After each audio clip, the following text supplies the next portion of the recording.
예수님께서는 제자들에게 비유로 말씀을 많이 가르치셨습니다. 오늘 본문 가운데서도 29절에 이에 비유로 이르시되 무화과 나무와 모든 나무를 보라 이렇게 말씀을 했습니다. 나무를 보라. 이 나무는 여러 해 살이 식물입니다.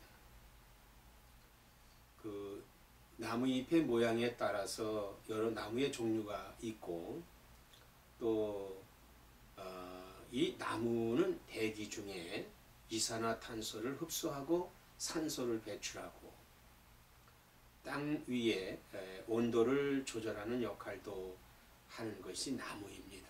나무가 얼마나 소중한지 모릅니다. 그런데 이 소중한 나무, 그 나무를 일상적으로 우리가 대할 때 그저 무의미하게 대할 때가 많이 있습니다. 창조주이신 하나님께서 무화과 나무와 모든 나무를 보라, 나무를 보라 이렇게 말씀을 했어요. 싹이 나면 너희가 보고 여름이 가까운 줄을 자연이 아나니 그랬습니다. 그렇죠. 나무가 싹이 나면 봄이 되고 그리고 그 이파리가 연하면서 커지는 가운데 있으면은 여름이 가까이 오고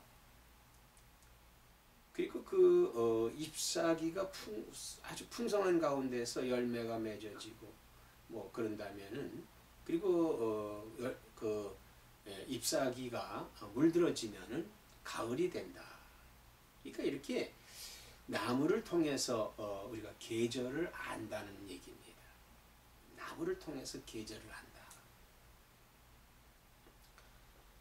이 자연세계에는 그 원인과 결과가 반드시 있습니다.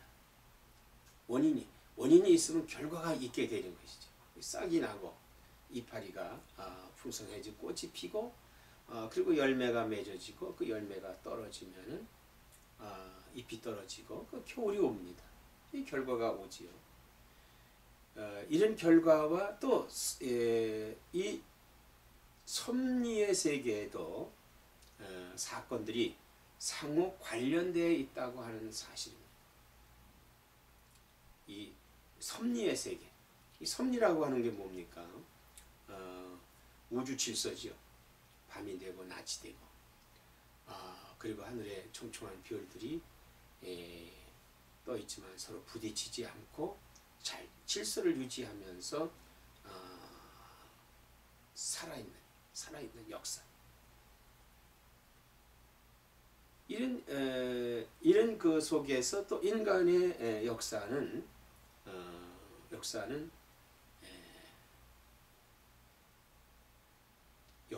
또 이루어지고 있죠. 그래서 상호 관련이 되어 있다. 역사 속에서 이루어지고 있다. 그 나무의 잎이 나면 여름이 가까이 온다. 이건 자연적인 현상이죠. 그러나 이런 자연적인 현상에서 우리는 그 시대를 분별해야 됩니다. 그 시대. 오늘 우리들의 시대에 여러 징조가 나타나고 있죠. 이것을 통해서 우리가 분간할 수 있어야 되는 것입니다. 성경시대에는 성경시대에 그 당시에 있었던 일들이 많이 있습니다. 사건들이요. 그런 사건들이 많이 있죠. 오늘 우리가 살고 있는 이 시대에 우리 그리스도인들에게는 사실상 평화스러운 것 같으나 그 평화 속에 숨어있는 위험한 요소들이 너무나도 많이 있다고 하는 거예요. 사실 기독교는 핍박에서부터 시작이 됐습니다. 핍박에서부터 시작이 됐어요. 지금은 핍박이 없는 듯한 하지만은 사실 지금도 핍박이 엄청나게 있어요. 지금 미국에는 그 6월 달이 대법원에서 동성 결혼에 대한 위헌이냐 합헌이냐 하는 이 선고가 남아 있습니다. 세계에서 지금 도처에서 합법으로 이루어진 나라들도 있고 뭐 불법으로 된 나라들도 있고 또 여러 대회들이 막 이루어지고 그들의 모임이 있고 뭐 이럽니다. 우리 한국에도 서울시청 광장에서 그 동성애자들의 모임이 있다고 그래요. 참 어떻게 보면 추악한 것입니다. 추악한 것이에요. 자연 질서를 파괴하는, 질서를 파괴하는 그러한 행위들이죠. 그들이 지금 압박하고 있는 것이 뭐냐면요. 소수의 사람들이 지금 대다수의 사람들을 압박합니다. 특별히 그리스도인들을 압박하고 있습니다. 그러나 이런 속에서도 그 역사를 주관하시는 것은 하나님이십니다. 섭리하시는 분 하나님이십니다.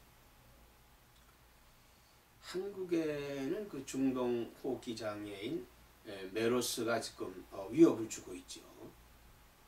위협을 주고 있어요. 이거 일종의 감기입니다. 감기로서 전염병, 아주 그 무서운 전염병이 된 사람을 사망에 이르기까지 사회를 혼란스럽게 하는 이런 그 전염병인데, 그러면 이런 것들이 왜 일어나느냐? 지금 도처에는 지진이 나고 있습니다. 또 민족과 민족끼리 전쟁을 하고 있습니다. 도처에 이런 일들이 벌어지고 있어요. 우리가 이런 그 시대적인 징조를 봤을 때 예수님께서는 뭐라고 말씀을 했느냐 하면은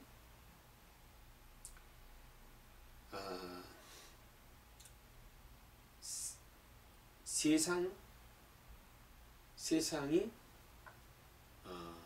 말세가 됐다는 얘기, 말세가 됐다. 지금 말세라고 하는 말은 이제 세상이 끝난다고 하는 것이죠. 그럼 세상이 끝날 때 어떤 사건이 나옵니까? 예수님께서 이 땅에 오신다. 예수님께서 이 땅에 오신다.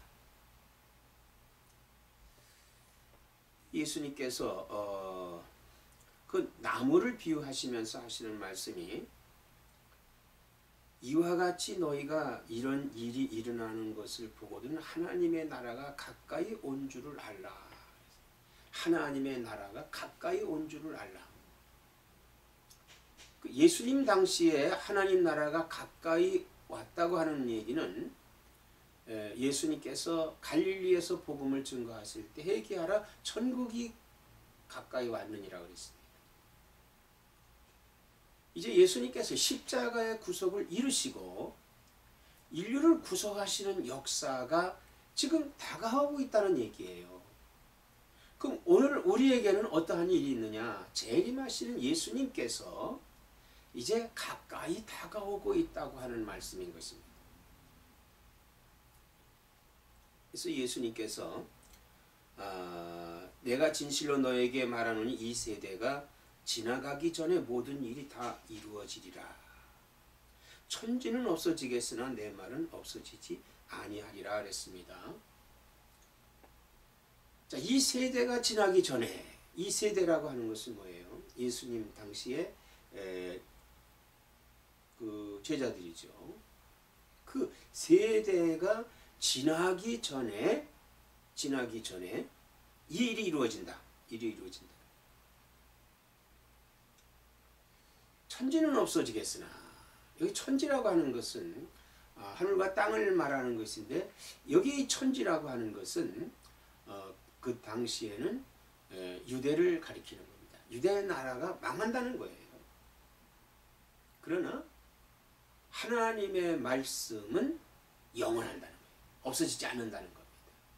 즉 유대 나라가 멸망을 하지만은 하나님의 말씀은 그대로 있다는 거예요.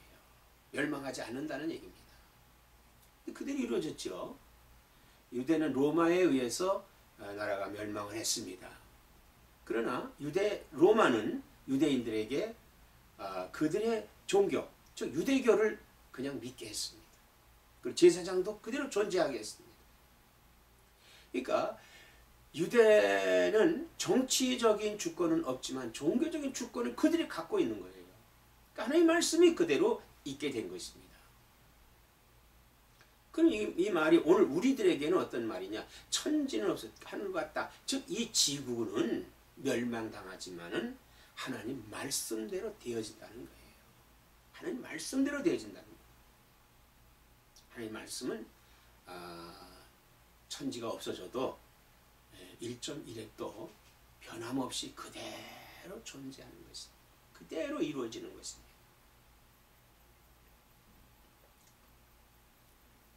그 당시에 이렇게 하나님 말씀이 하나님 말씀은 그대로 있는데도 불구하고 유대인들은 어떻게 해요? 예수님을 배척합니다. 예수님을 배척해요. 그래서 예수님을 십자가에 내놓습니다. 그러므로 말미암아 복음은 이방인들에게 전파되지요. 오늘날 우리가 그래서 예수 믿게 된 것입니다. 그렇다고 해서 하나님 유대인들을 버렸느냐? 그렇지 않다고 그랬어요, 성경에. 이제 하나님은 그들이 회개하고 돌아오기를 지금도 기다리시는데, 그들은 초림의 예수를 기다려요. 우리는 재림의 예수를 기다리는데 왜 그럴까요? 그들이 고집 때문에 그렇습니다. 그러나 주님이 재림하실 때 하나님의 역사가 나타나게 되는 것입니다. 자, 이렇게 주님께서 이 세대가 지나기 전에 모든 일이 다 이루어진다고 말씀했고, 천지는 없어지겠으나 내 말은 없어지지 아니한다. 하나님 말씀 없어지지 않는다는 얘기예요. 이제 주님의 재림이 임박한 시대. 여러 가지 징조를 봤을 때 주의 재림이 임박하고 있는 이 시대에 우리는 지난 성경에서 하나님의 심판이 이루어지는 이 땅에 죄가 관영되고 그 죄악이 사람들 속에서 너무 들끓고 있기 때문에 하나님이 심판하셨습니다. 노아의 홍수가 그랬습니다. 소돔과 고모라가 그렇습니다. 이 땅에 지금 죄악이 너무 관영되고 있습니다. 가득히 들어차고 있습니다. 그것도 세상에 어떤 죄입니까? 방탕한 죄. 이 방탕한 죄가 오늘날 이 사회를 꽉 잡고 있는 거예요. 그러므로 예수님께서 34절에 말씀합니다. 너희는 스스로 조심하라. 그렇지 않으면 방탕함과 술취함과 생활의 염려로 마음이 둔하여지고, 마음이 둔해진다. 오늘 사람들의 마음이요, 두 가지 때문에 둔해지는데, 첫째는 방탕한 것, 두 번째는 생활고. 자, 방탕하다고 하는 것은 뭡니까? 이 사람이 사는 목표가 없기 때문에 그래요. 내가 왜 살고 있는지, 내가 무엇 때문에 사는지. 내가 이 세상에 태어난 것은 내 뜻이 아니지만은, 내 뜻은 아닙니다. 그러나 분명한 것은 나를 통해서 하나님 뜻을 발견해야 된다고 하는 거예요. 나를 통해서 하나님 뜻을 발견해야 된다. 그건 뭡니까? 내가 하나님께로 돌아가야 된다고 하는 거예요. 하나님께로 가야 된다고 하는 거예요. 하나님을 향해 있어야 된다고 하는 겁니다. 그러므로 땅의 것을 바라지 않고 위의 것을 바라는 삶의 목적을 갖고 있어야 돼요. 즉 이것은 영적인 삶을 살아야 된다고 하는 거예요. 영적인 삶. 우리가 그 영적인 삶이라고 하는 것은 바로 뭐냐면 신앙이에요. 신앙. 내가 어떤 신앙을 갖고 있느냐라고 하는 것입니다. 신앙이 두 가지 신앙이 있어요. 첫째는 육적인 신앙이 있고, 두 번째는 신령한 신앙이 있습니다. 육적인 신앙이라고 하는 것은 뭐냐면요, 인간이 만들어서 믿는 신앙. 이게 육적인 신앙이에요. 사실 기독교에도 일부는 이 사람이 만들어서 혼합해 갖고 믿는 그런 기독교도 있습니다. 그러나 하나님이 원하시는 것은 인간을 배제한, 즉 하나님의 말씀 속에 성령의 역사 속에서 이루어지는 그런 믿음을 원하시고 있는 것이에요.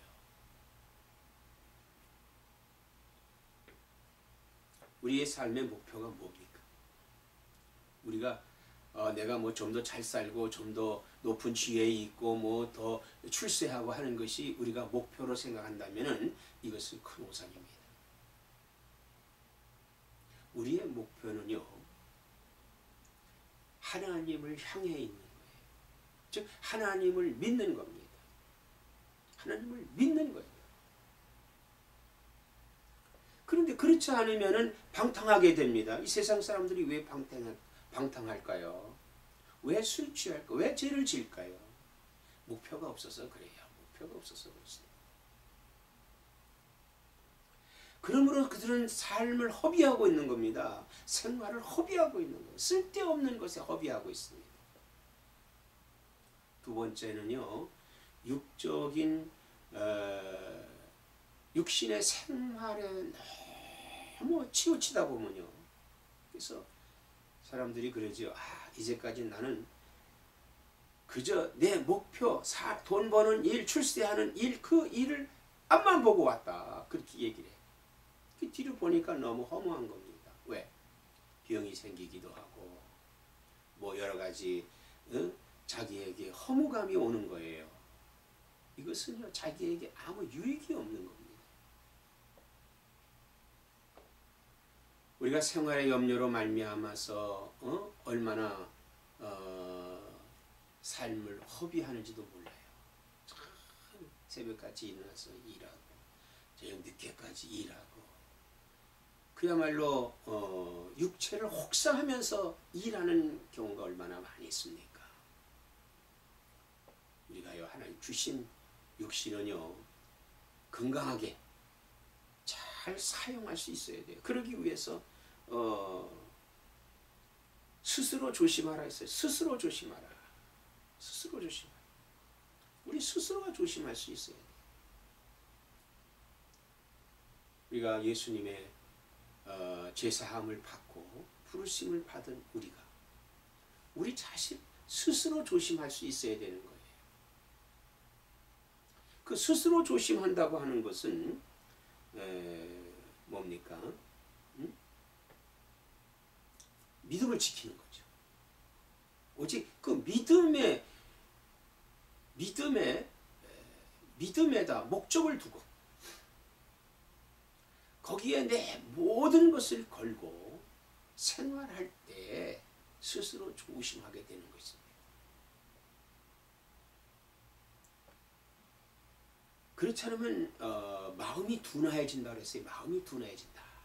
이 마음이 둔하다고 하는 것은 감정이 없다고 하는 거예요. 예를 들어서 이 감정의 표현이 뭡니까? 우리가 시를 읊지요. 노래를 하지요. 자, 시인이 나무잎에 대해서 노래를 짓습니다. 이렇게 상어를 보고 노래를 지어요.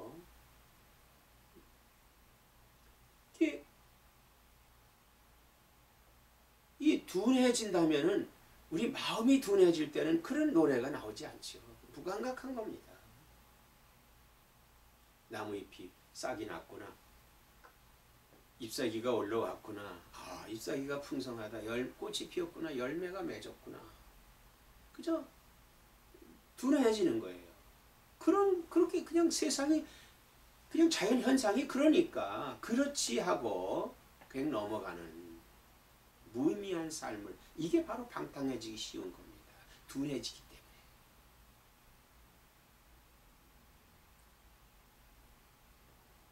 근데 이 둔해짐은요, 뜻밖의 그날이 덫과 같이 너에게 임하리라 그랬습니다.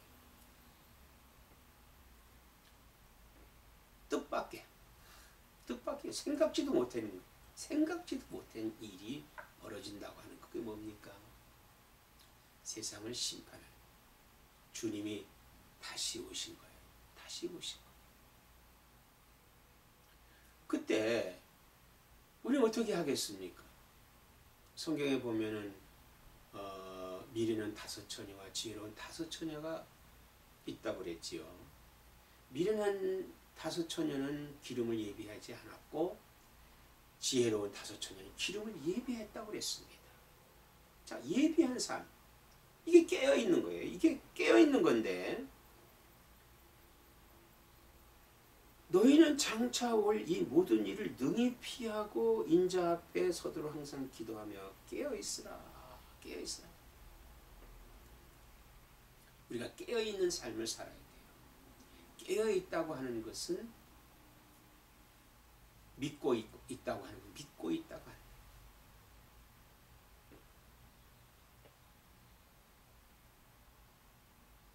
항상 주님의 말씀을 내 안에 품고 주님과 동행하는 삶을 살며 기도하면서 깨어 있어야 된다. 깨어 있어야 된다.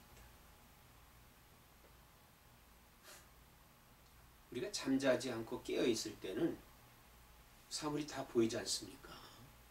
그와 같이 우리가 깨어 있다고 하는 것은 주님을 붙들고 있다고 하는 얘기, 주님을 붙들고 있다고 하는 얘기입니다.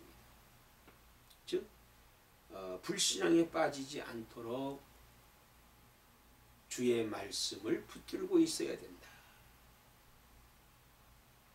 그러기 위해서는 항상 기도해야 돼요. 기도해야 돼요. 짧은 순간순간이라도 우리가 주님을 향한 기도가 늘 있어야만 됩니다. 늘 있어야 돼요. 나무는요, 물이 없으면 시들어집니다.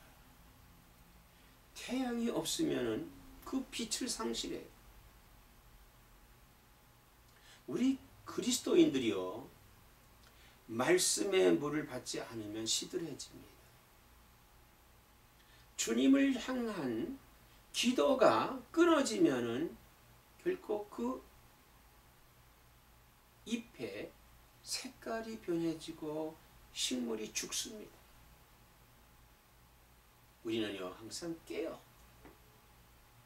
말씀을 먹으며 기도하는 그러한 삶을 사시기를 주의 이름으로 축원합니다.